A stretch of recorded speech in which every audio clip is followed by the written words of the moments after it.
بسم الله الرحمن الرحيم والعصر إن الإنسان لفي خسر إلا الذين آمنوا وعملوا الصالحات وتواصوا بالحق وتواصوا بالصبر. أعوذ بالله من الشيطان الرجيم. بسم الله الرحمن الرحيم.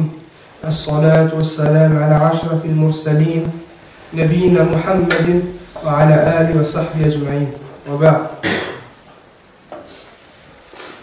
L'explication, le cours d'aujourd'hui, ce sera quelques leçons à tirer de Surat Al-Asr. Allah subhanahu wa ta'ala dit Bismillahirrahmanirrahim Wal asri innal insana lafi khusr illa alladhina amanu wa amilu s-salihati wa tawasaw bil haqqi wa tawasaw bis sabr.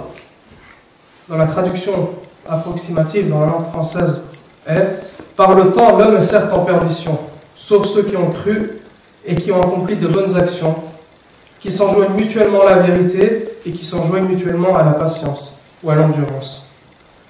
Ça, c'est l'explication de la traduction de Surat Al-Asr. Surat Al-Asr est une sourate qui a été descendue à la Mecque, qui comporte 3 versets. Comme vous avez pu le voir, elle est très courte dans sa récitation. Elle est tellement courte qu'il est possible que la plupart d'entre nous la récitent en un seul souffle. C'est-à-dire qu'ils prennent une respiration, qu'ils puissent la réciter. Elle est courte et il y a une sagesse à cela. Ce qu'il faut savoir, c'est parmi les sourates qui sont si on demande, par exemple, je pense même à l'assistance ici présent, qui ne connaît pas Surat Al-Asr par cœur? Les gens sont très très peu, on va dire, dans le monde qui ne la connaissent pas par cœur. C'est une des sourates parmi lesquelles les gens, quand ils commencent à faire la prière, ils l'apprennent. Après Surat Al-Fatiha, bien sûr, avec Qul Huwallahu Ahad, c'est la sourate par laquelle on commence afin de pouvoir entrer très facilement dans la prière, vu que c'est parmi les sourates les plus courtes du Coran. Elle est courte dans sa récitation, mais elle est très très grande dans l'explication et dans les secrets qu'elle renferme. À la base, l'être humain, s'il veut convaincre quelqu'un d'une chose, s'il veut mettre en garde contre quelque chose, il veut convaincre un public, il va utiliser d'énormément d'arguments, il va essayer d'argumenter de la meilleure des manières, d'allonger son discours afin que son argumentation soit comprise de la part du public et qu'il puisse convaincre la personne qui est en face ou les personnes qui sont en face d'elle d'adhérer à ce qu'il dit. Ici, Allah subhanahu wa ta'ala, il fait le contraire. C'est-à-dire que la sourate est la plus courte du Coran, sauf erreur de ma part, et par contre, l'enseignement, il englobe beaucoup de bénéfices pour l'être humain. L'imam Shafi'i, rahimahullah, il dit لو ما أنزل الله حجة على خلقه إلا هذه السورة لكفتهم. Il dit si Allah l'avait révélé à ses serviteurs, à ses créatures, que cette sourate comme preuve, elle leur aurait suffi. Si Allah avait révélé que cette sourate comme preuve pour ses créatures, elle aurait suffi à ses créatures comme preuve. Maintenant, la question qu'on peut se poser, c'est qu'est-ce qui a poussé l'imam Shafi'i, alors que c'est une sourate que quasiment tout le monde connaît, à dire cette chose sur cette sourate, alors que si on fait une première lecture, on ne voit pas qu'elle est aussi complète que cela. On va essayer, Inch'Allah, de répondre à cette question par la suite. Allah subhanahu wa ta'ala, il débute sur Al-Asr, il dit Wal asri. Il dit je jure par le temps. Il dit Wal asri. Et Allah subhanahu wa ta'ala, il y a plusieurs passages dans son Coran où il jure par une de ses créatures. Il y a à peu près une vingtaine, si ce n'est un peu plus d'une vingtaine de passages dans le Coran, Allah il jure par ses créatures. Il dit Wal shamsi, Wal layli, Wal fajri, Wal bayti al-ma'mour, et ainsi de suite. Il y a, comme j'ai dit, plus d'une vingtaine de passages où Allah il jure par ses créatures. Qu'est-ce qui est voulu par cela? Les savants ont plusieurs avis sur le sujet. Le premier avis que j'ai noté, du moins, c'est celui qui dit qu'il y a un sous-entendu dans la manière dont Allah il jure. Exemple, quand Allah dit Wal asr, ce qui est sous-entendu, c'est Wa rabbil asr. Je jure par le Seigneur de l'asr, du temps. Et pas le fait de jurer par le temps en lui-même. Quand il dit Wa shamsi, c'est Wa rabbil shams. Je jure par le Seigneur du shams. Et le deuxième avis, c'est ceux parmi les savants qui disent non, Allah subhanahu wa ta'ala, il jure bel et bien par ses créatures. Et il y a une sagesse à cela. Ils disent la raison, c'est que quand Allah jure par une chose, c'est une manière d'élever cette chose et de montrer l'importance qu'elle revêt auprès d'Allah subhanahu wa ta'ala. Et c'est aussi une manière c'est de montrer à l'homme qu'il prête attention à ce par quoi Allah il a juré. Vous verrez que quand Allah il jure par une de ses créatures dans le Coran, les versets qui suivent, ils ont une relation directe avec la chose par laquelle Allah subhanahu wa ta'ala a juré. La question maintenant qu'on pourrait se poser, c'est qu'en est-il? Quel est le jugement de l'être humain qui jure par autre qu'Allah subhanahu wa ta'ala? Est-il permis à un être humain de jurer par autre qu'Allah? Et on a une réponse dans un des hadiths du prophète sallallahu alayhi wa sallam qui dit Man halafa bi ghayri Allahi faqad ashraka, qui veut dire celui qui jure par autre qu'Allah a certes associé à Allah. On voit ici que le fait de jurer par autre qu'Allah est un acte d'association. Et maintenant la personne, en fonction de ce qu'il y a dans son cœur au moment où il a juré par autre qu'Allah, il se trouve dans deux cas de figure. Le premier cas de figure, c'est celui qui jure par autre qu'Allah. Et quand il jure par une personne ou une chose par laquelle il a juré, il cherche par cela à magnifier, à glorifier cette chose, comme on magnifie et on glorifie Allah. Cette personne, elle a mécru d'une grande mécréance. C'est une mécréance qui fait sortir de l'islam. Et si elle meurt sans se repentre de cette mécréance, elle fait partie parmi les gens du feu de l'enfer éternellement. Et il n'y a pas de différence entre elle et ceux qui adorent les statues et les pierres. Le deuxième cas de figure, c'est celui qui jure par autre qu'Allah, mais qui ne cherche pas à glorifier la chose par laquelle il jure, comme on glorifie Allah. Cette personne, elle reste musulmane, et si elle ne se repent pas avant qu'elle atteigne, c'est-à-dire avant que la mort le touche, ou que le soleil se lève de son couchant, elle meurt musulmane, mais elle meurt pécheresse. C'est-à-dire qu'elle a ce péché, ce grand péché qui est sur sa conscience. Et les savants ont dit, concernant cette personne, certains ont dit, Allah subhanahu wa ta'ala ne va pas pardonner à cette personne. C'est-à-dire qu'il est obligatoire pour lui d'être châtié pour ce péché, ce grand péché, ce péché qui est tellement grand qu'Allah ne lui pardonne pas. Mais sa destination finale est quand même le paradis. Pourquoi? Parce qu'il est mort musulman. Certains disent non, il est sous la volonté d'Allah. S'il veut, il le châtie. S'il veut, il lui pardonne.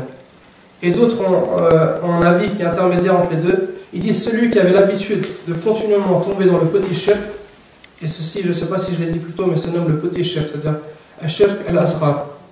Ils disent celui qui tombe continuellement là-dedans, lui, il est obligatoire pour lui d'être parmi les personnes qui vont être châtiées avant de passer par le paradis.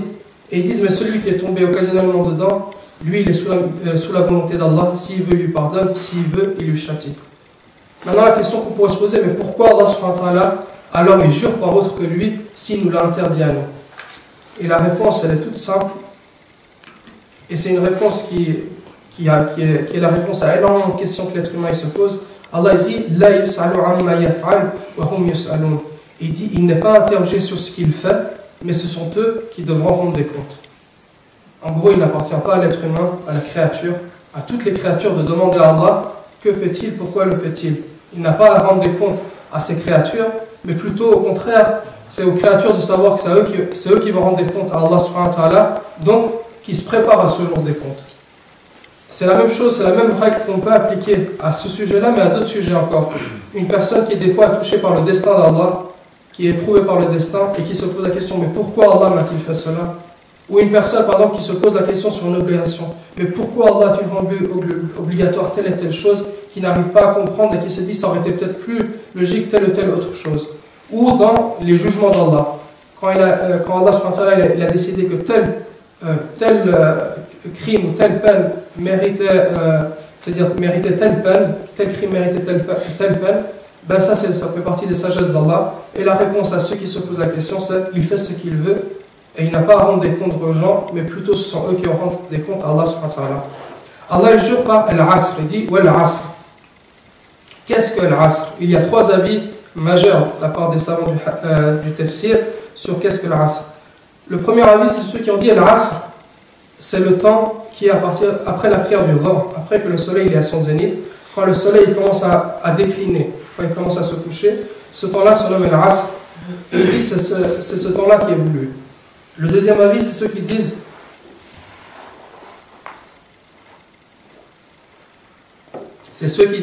c'est la prière de l'Asr qui est venue.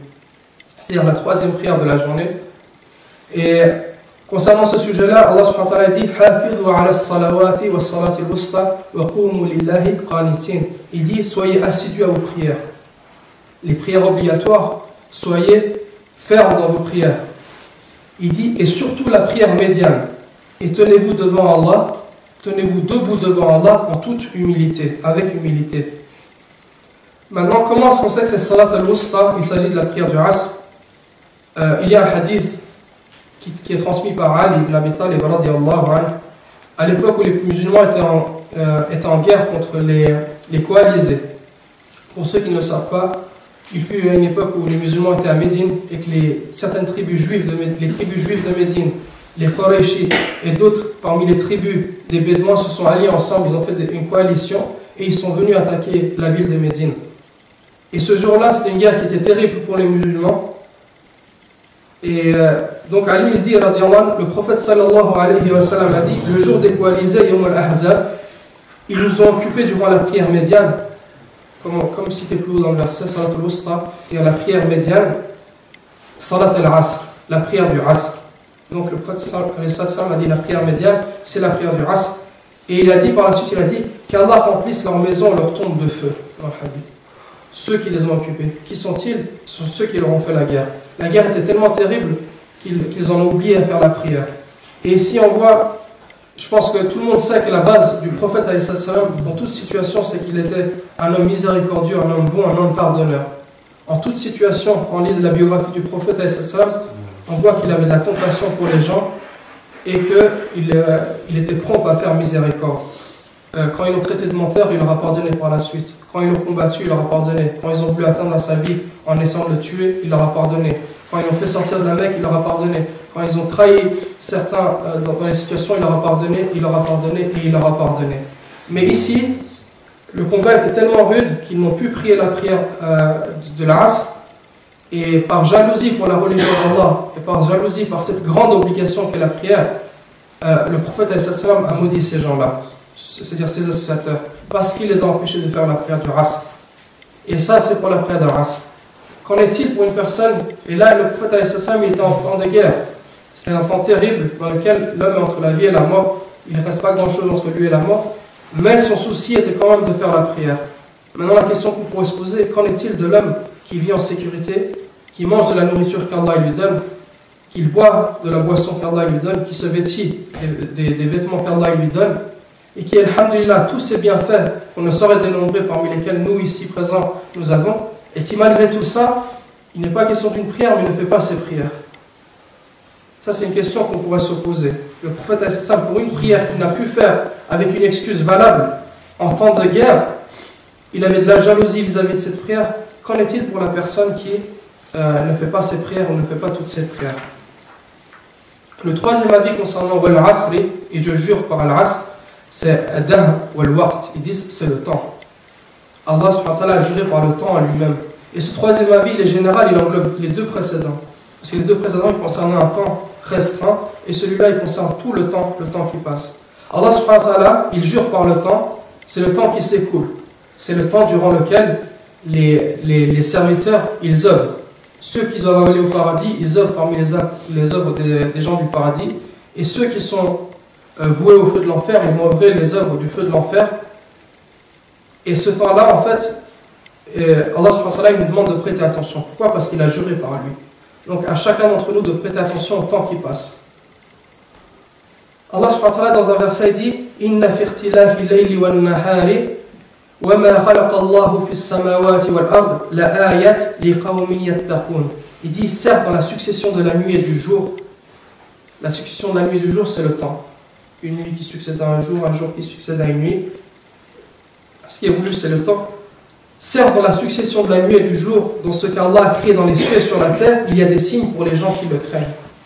Donc en gros, celui qui prend le temps de réfléchir à ce qui l'entoure de la création d'Allah et qui réfléchit au temps qui passe en lui-même, c'est des signes pour lui afin qu'il essaie de trouver des solutions à la situation dans laquelle il est. Allah subhanahu wa ta'ala, dans la suite du verset, il dit Innal insana lafi khusr. Il dit certes, l'homme est en perdition. Et ici, il a dit al-insan, c'est un terme générique qui veut dire l'homme. Ça s'entend l'homme comme la femme, le riche comme le pauvre, le jeune comme le vieux, l'homme libre comme l'esclave, et personne ne déroge à cette règle. Allah il dit al-insan. Ensuite Allah il dit innal insana lafi khusr. Il ne s'est pas contenté de dire l'homme est en perdition, mais il a appuyé ça par des termes. Inna al-insana lafi khusr. Si on devrait traduire textuellement, ça veut dire en vérité l'homme est certes en perdition, ou certes l'homme est en vérité en perdition. C'est deux termes qui sont là pour appuyer, pour affirmer l'affirmation que l'homme est en perdition. Et ceci afin de ne pas laisser échappatoire aux gens qui essaieraient de trouver une situation. Oui mais peut-être, oui mais peut-être. Allah il dit que l'homme il est en perdition. Et la perdition elle est de deux catégories. Elle est soit globale, c'est celui qui a perdu son dunya et qui a perdu son akhira, sa vie présente et la vie future. Lui c'est une perdition totale. Ou soit elle est partielle. Après avoir montré que par le temps qui coule, l'homme est en perdition, ça sous-entend quoi? Il suffit de réfléchir. Tous les gens qui sont ici dans cette pièce, ainsi que tous les gens qui peuplent cette terre, ceux qui nous ont précédés, et si Allah il nous donne vie encore, ceux qui vont nous suivre, ils sont en perdition. Ça devrait faire prêter attention à l'homme et qu'il se remette en cause et se dire celui qui m'a créé, il me dit en même temps que je suis en perdition. Mais alhamdulillah, Allah Azza wa Jal, il dit illa, il dit sauf, si ce n'est à part. Et là, ça c'est une échappatoire, c'est une issue de secours. Alors que tous sont en perdition, Allah il nous donne une issue de secours, il donne une voie à ceux qui veulent l'entendre. C'est-à-dire que maintenant il va nous expliquer comment ne pas faire partie de ceux qui sont perdus. Il y a quatre caractéristiques à remplir pour ne pas faire partie de ceux qui sont perdus. Et ces caractéristiques sont la suite du verset. Allah il dit illa, sauf illa alladhina amanu. Il dit sauf ceux qui croient. Le premier point pour être préservé de la perdition, c'est le fait de croire en Allah Azza wa Jal et de croire en ce qu'il nous a demandé de croire. Parmi les livres, parmi les prophètes, parmi les anges, les destins, qu'ils soient bons ou mauvais, le jour du jugement, le monde de l'invisible, et toutes les choses qu'il nous a demandé de croire. Allah subhanahu wa ta'ala nous a demandé de croire en sa religion, et en même temps il a demandé de croire par la science, car la croyance et la science sont liées l'une à l'autre, et qu'il n'est pas possible de croire sans avoir la science qui va avec. Allah dit Shahid Allahu annahu la ilaha illahu wal malaika wa ulul ilmi. Il dit Allah atteste, et aussi les anges et les doués de science, qu'il n'y a point de divinité à part lui.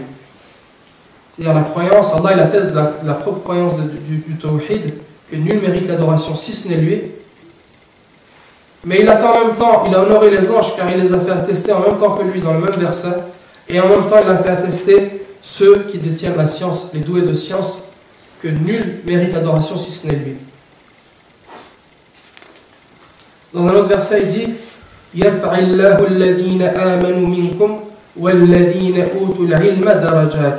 Allah élève en degré ceux d'entre vous qui croient et ceux qui ont acquis la connaissance. Donc on voit que c'est des choses qui sont liées l'une à l'autre. Et ceci c'est le premier point pour être préservé de la perdition. Le deuxième point c'est wa'amilu salihat, et ceux qui accomplissent les bonnes œuvres. Allah subhanahu wa ta'ala n'a pas dit qu'il suffisait de croire, mais il a conditionné la croyance par l'application et la mise en application de cette croyance. Et il n'a pas dit juste et ceux qui œuvrent. Il aurait pu se contenter de dire ceux qui croient et ceux qui œuvrent. Mais il a dit wa'amilu salihat, et ceux qui font les bonnes œuvres. Parce que la plupart des gens œuvrent, si ce n'est tous les gens. Certains par la langue, certains par les membres, certains par les deux. Tout le monde œuvre. Mais la plupart des gens œuvrent dans le faux. Et parmi ceux qui n'œuvrent pas dans le faux, ils œuvrent très souvent en futile, dans les choses qui ne sont pas profitables. Wa'amilu salihat, ici, et ceux qui font les bonnes œuvres, c'est ceux qui suivent le Coran et la sunna du prophète sallallahu alayhi wa sallam. Ceux qui croient et qui croient comme il est demandé de croire en Allah, et ceux qui œuvrent en fonction de cette croyance. Et ceci est le deuxième point. Les œuvres pieuses, c'est les actes d'adoration, les ibadat. Et les savants ils disent concernant les ibadat, c'est hiya ismun jami'un li kulli ma yuhibbu Allah wa yarda min al-aqwal wal a'mal al-batina wa al-zahira. Ils ont dit les actes d'adoration, c'est un nom global. C'est un nom qui englobe tout ce qu'Allah aime et agrée parmi les paroles et les actions, qu'elle soit apparente ou cachée. Donc c'est toute action que le serviteur il fait, qu'Allah aime et agrée, ceci est un acte d'adoration. Parmi les actions apparentes, il y en a énormément. La prière, la lecture du Coran, la visite des malades, le fait de donner la zakat, et on espère aussi le fait qu'on soit venu jusqu'à ici, cette assise.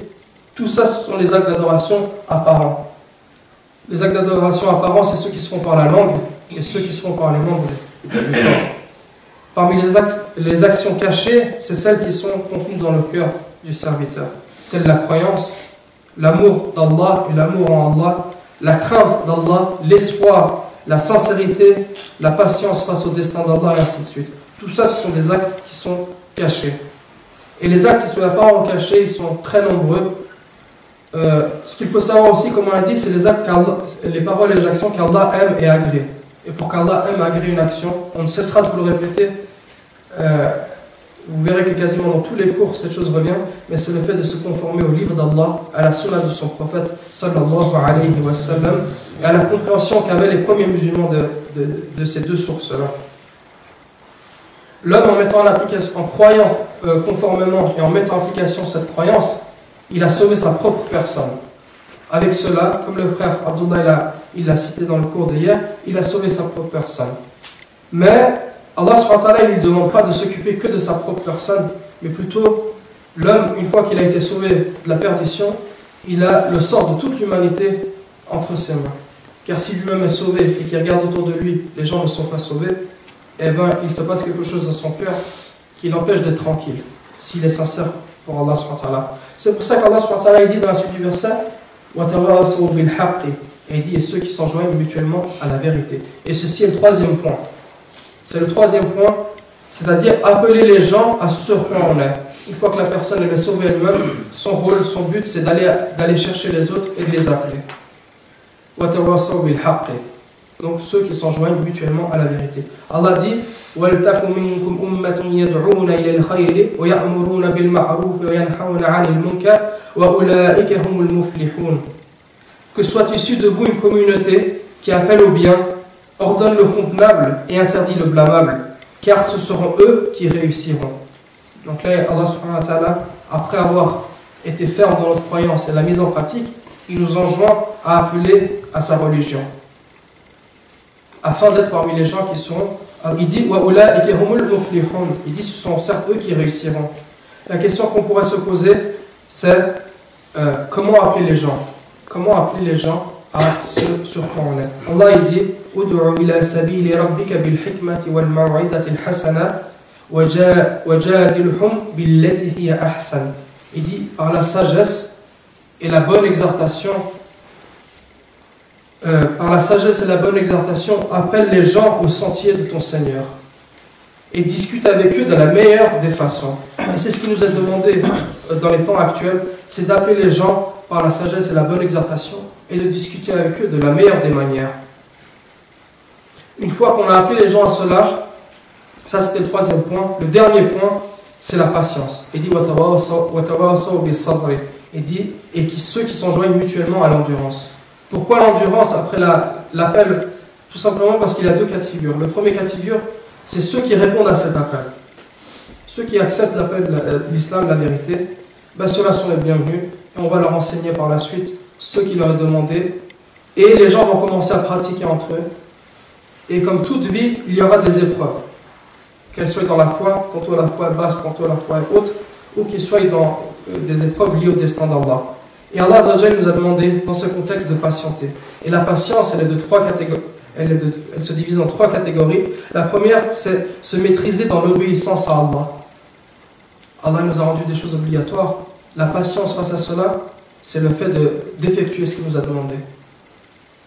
Donc l'homme, il patiente lui-même en mettant en application les obligations et il s'enjoint mutuellement la patience.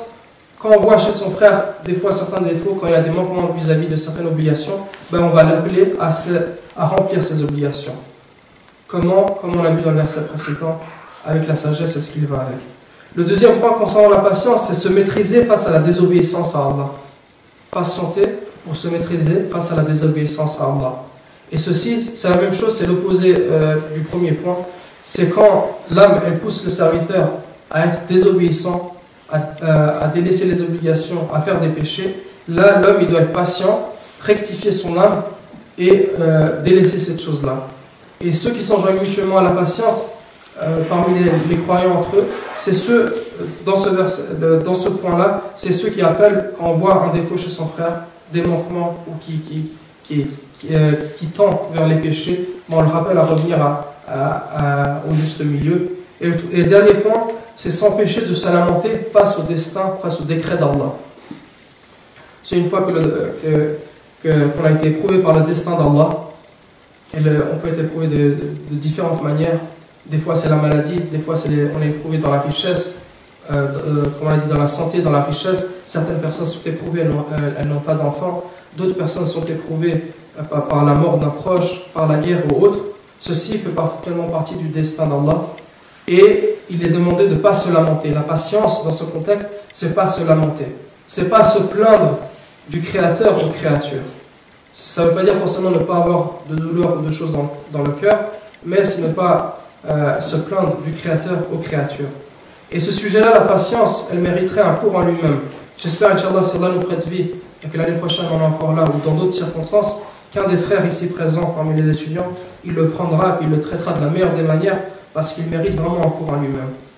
Ça, on l'a dit, c'était la patience, le dernier point. Et ensuite, il y a la patience aussi face à celui qui refuse cet appel.